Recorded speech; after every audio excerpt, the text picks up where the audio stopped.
nkwaniriza mu by'okuyiga bino ebya ICT fundamentals oba introduction to computer.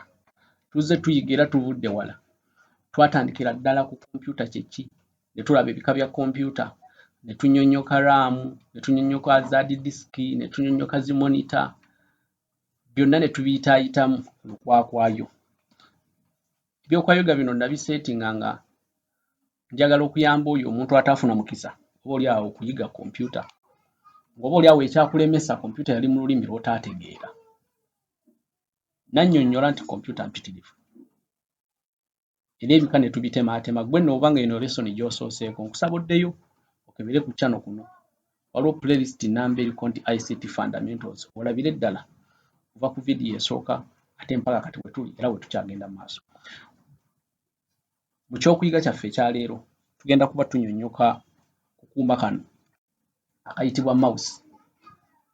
Era ebyokuyiga byonna ebigenda okuddirira okuva ku kino ekya mouse byakuyiga byakwenyigiramu era nkusaba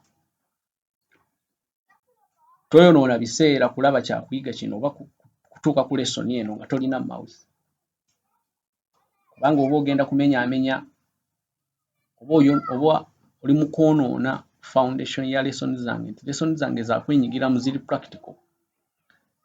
Nze saagala gwe omemorizinze ebintu obiteeke mu bwongo nga tebigenda kugasa. Bw'oba otuuse ku lesson eno nga tolina mouse bireke kubanga tegenda kugasa. Kubanga njagala kyenkola nga naawe osobola okikola. Njagala kyenjogerako nga naawe okiraba. Ekyo kijja kuyamba. Tulina kye tuyita muscle memory. Ekintu omuntu kyakutteko tasobola kukyerabira.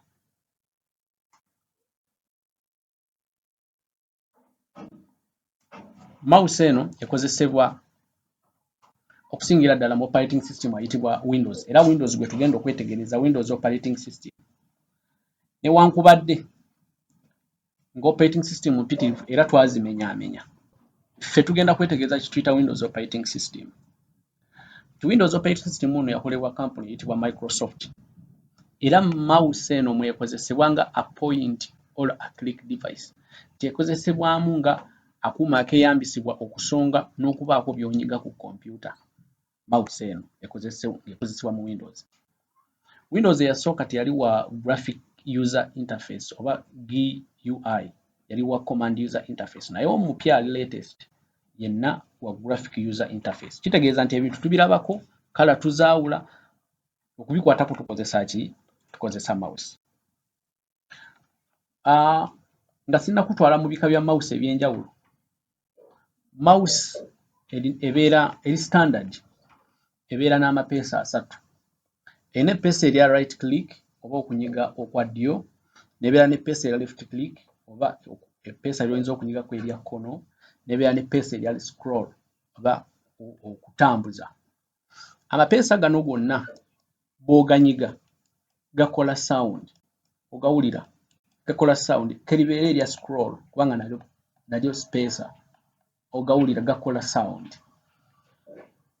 Eriyo mouse eza gaming oyinza okusingana ng'erina amapeesa amalala mangi, kiri fine. Kitegeeza aga amapeesa added features balina ebyenjawulo bye bayongerako by'oyinza okukozesa okweyo computer oba ku computer naye ng'okozesa amapeesa ago. Nga keyboard bwe tuzirabye tetunatandika bwe tuva kuno tugenda ku keyboard. Naye ne keyboard tujja kulaba eri standard ebeera n'amapeesa ameka kubanga tugenda kunnyonnyoka amapeesa ago gonna agali ku keyboard gakola ki ku computer. Naye olwaleero tuli ku mouse. Tuli ku standard eyaffe nti erina amapeesa 3 tugambye right click, left click ne scroll button. Yo kono kutambuza. Katugende maaso tulabe ebika bya mouse. Ngenda kwogera ku bika 3 byokka ebya mouse. Ngenda kwogera ku kika ekisooka, ekika ekiyitibwa ekya mechanical mouse. Noonyeza mu archive zange mouse eno nali njirina. Mouse eno yabeerangako n'akapiira wansi wano. Akapiira kennyini nga kolaba ng'akatena naye kaali nga katono twagiyitanga mechanical. Ne tubeera n'endala gye baayitanga optical mechanical. Optical mechanical kitegeeza kali akapiira mouse eno bwe wagiteekanga ku mmeeza bw'oti nga akapiira kw'otambuza so munda mwalimu sensors ezidetectinga movement za kapiira kali olwo kakasa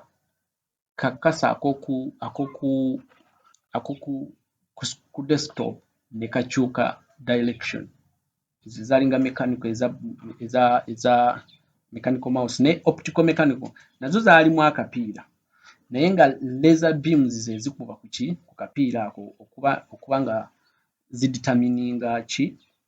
zidetamininga movement ya mouse okukyusa kakasa oba akakasaali kolaba ku monitor yo. Kati esembayo gye tuyita optical mouse eno ekozesa laser ndowooza oba laser munagiraba ekozesa laser olugiraba eyaka okudetamininga speed ne movement ya mouse.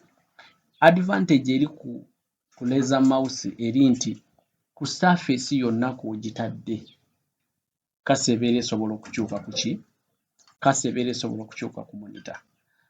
So ezo z'essatu nsembeyo neya laser kubanga ffe gye tugenda okukozesa ziri mechanical oba ozisiŋŋaanye ate togamba nti nno ki togamba nti ne zino mouse nazo gyeziri kituufu nazo gyeziri naye twagala ate olabike nga ataziwulirangako.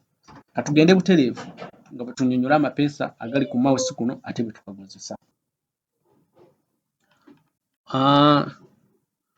Nga bwe tunnyonnyodde nti mouse yaffe erina amapeesa asatu erina right click oba lino eppeesa erya ddyo left click lino eppeesa erya kkono ne scroll l'eppeesa ery'okuseereza. So tugenda kunnyonnyola kye tuyita clicking oba okunyiga. Otera okuwulira nga tugamba nti click on this nyiga ku kintu bwe kiti. Okunyiga tunyigisa ki oba okunyiga kye ki? Okunyiga osobola okunyiga ku left oba ku right. Kiki ekyokka ekinnyonnyola okunyiga? Nti wagamba click either ng'ayongeddeko naye oyinza okunyiga ku left oba ku right naye ebiseera ebisinga bwe tugamba nti click weewuunya n'ebiseera ebimu tuba tutegeeza kigambo okuselectinga. Ka nkikunnyonnyole bulungi wano okitegeere. Tuba tunnyonnyola ku kigambo okuselectinga okugeza nga bw'olaba files zange zino ze nnyina wano. Files zange zino bwe nkirikinga tugeze ku eno eya Windows 7 nnyiza omulundi gumu naye tukozesa left click. Bwe ngamba nti click on this nyiga ku kintu ekyo mba nkugamba newankubadde nga ne bw'onyiga ku right click naye nsobola okubeera selected naye right click naye erina by'ekola newankubadde eselectinga icon eyo oba file eyo oba folder eyo. Ntegeerekese. Ekirala ye double clicking. Double clicking newankubadde ka nfuneyo file wano nfuneyo file wano nkulage. So double clicking is the pressing of the left mouse button twice as quick as possible. Kwe kunyiga ku peesa lino erya left amangu ennyo ng'okozesa ku speed. Ki ekibaawo singa onyiga ku file oba tugenda kukozesa scenario ya file wano bbiri. Eno folder endala kifaananyi. Okay? Singa tugambye ku double clickinga oba okozesa left mouse button eno eya kkono mukono ogwa kkono. Singa nnyiga ku speed olaba ebikkula folder eyo. Bw'ebeera nga si folder tugeze kino ekifaananyi n'okinyigako bw'oti ku speed ekifaananyi ekibikkula ndowooza olaba. So ndabyeyo abantu abamu nga bw'ayagala okubikkula okugeza bw'ayagala okubikkula folder eno right clickinga n'ajja nti open ekitegeeza okubikkula nakyo kiri fine naye tolaba nti ate bwe double clickinga kyanguya oba okitegedde. Bwe mba nga double clickinze ne kyanguwa folder eyo ne ngibikkula kitegeeza nti wano yes nayo mba nja gibikkula nga nkozeseza gundi eno ku right clickinga naye wali omuntu aba ansooseeyo ekyo kimu.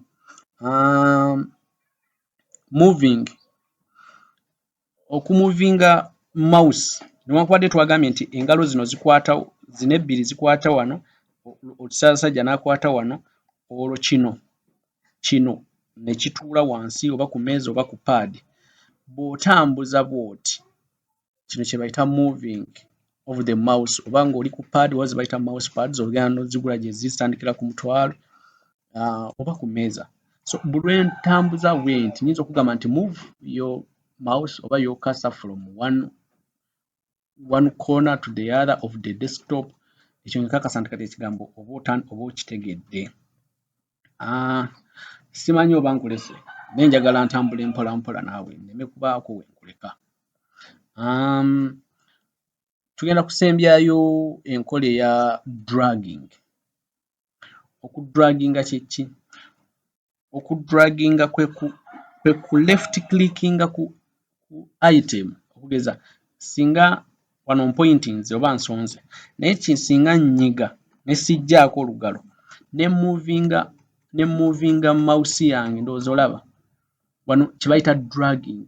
So drag and drop kitegeeza ngireeta ne ngisuula awantu oba omuntu. Nnyinza okuba nga ekifaananyi kino njagala kukiggya wano ne nkisuula wano. I have dragged and dropped. Naye nnyinza okugamba nti drag and drop this image from here into this folder. Nkwata bukwasi ne nsuula mu folder eyo, era bwe nkebera mu folder munda muno olaba ekifaananyi kyange kigenzeeyo. Eno scenario oyinza gikozesa wa? Abantu abakatandika okozesa computer oba abalina library, abalina zi library abaki, abamu bakozesa enkola eno gamba nti okuteerako ennyimba ku flash yo, ku memory card yo, ku hard disk yo. Ennyimba alukwata bukwasi n'asuula kuli. Tugeze eno webeera nga ye flash yange njibikudde bwe nti mu computer. Nkwata bukwasi luyimba n'ensuula kuli. Mbeera dragging and dropping. Newankubadde ng'era kye kimu singa ngikwata n'enjiza wabweru. Kitegeera kye kimu n'okukopinga. Okukoppa kwe kuggya ekintu mu kifo ekimu n'okitwala awalala naye wano w'okiggye ne kisigalawo, kye tuyita okukoppa. Twabinnyonnyola nga tuli mu program eyitibwa Microsoft Office Word. Genda oddeyo ogyetegereze ogirabe. Njagala nsembyeyo ne right clicking. Yo tugikozesa ddi? Kubanga abasinga mugiwulira nnyo right click. Oku right clickinga tuba twagala options. Tuba twagala okulaba options endala. So bwe kugamba nti right click on that photo ozolaba ekivaamu. Singa o right clickinga ku kifaananyi kino ofuna option mpitirivu ekisooka kibikule, create a slide. Ozaba zino option zonna zijja.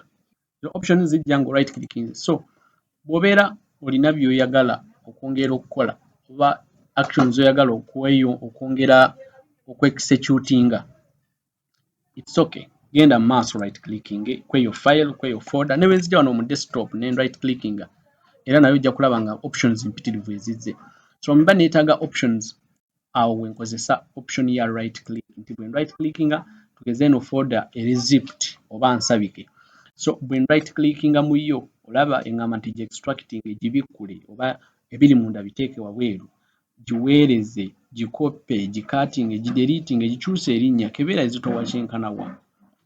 Wano we nkozesa right click. Naye okuselectinga ku bino oba okuchuzinga ku bino ate nkozesa left click. Oba ntegeerekese, singa right clickinga ku folder eno, let's assume kandeliting eno eyava mu eri, kangideliting. Singa mba njagala okuextractinga ebiri mu folder eno mbiteeke wabweru, nja ku right clickinga ngambe nti extract, era ka program akanaakola okubijja munda kabikule. Bwe kamala okurunninga bwe katyo, noonya folder gye kafulumizza. Tegeerekese. Kati bwe right clickinga kye mbadde njagala okukunnyonnyolekera kiri nti okulonda ku bino byonna ebibeera birabise oba option eziba zizze nga right clickinze, nkozesa left click. Okukkiriza kiringa bw'ogamba nti bino byezo options, kati okuzikkiriza ate nnyiga nkozesa kye tuyita left click. So nnyinza okugamba nti folder eno njagala giweereza. bwe ngamba nti send ng'engamba ogiweereza wa, ogiweereza ku bluetooth, ogiweereza ludda wa, ogiweereza oba ontegeerekese. Okulonda ku bino okozesa left click. Okulaba options ezo, you right click, kugeza mba njagala ku refreshinga, I right click, but I refresh with left click. Kansuubire nti ntegeerekese. Tusinkana ate mu byokuyiga ebiddako nga tunyonnyola keyboard peesa ku peesa omulundi oguddako.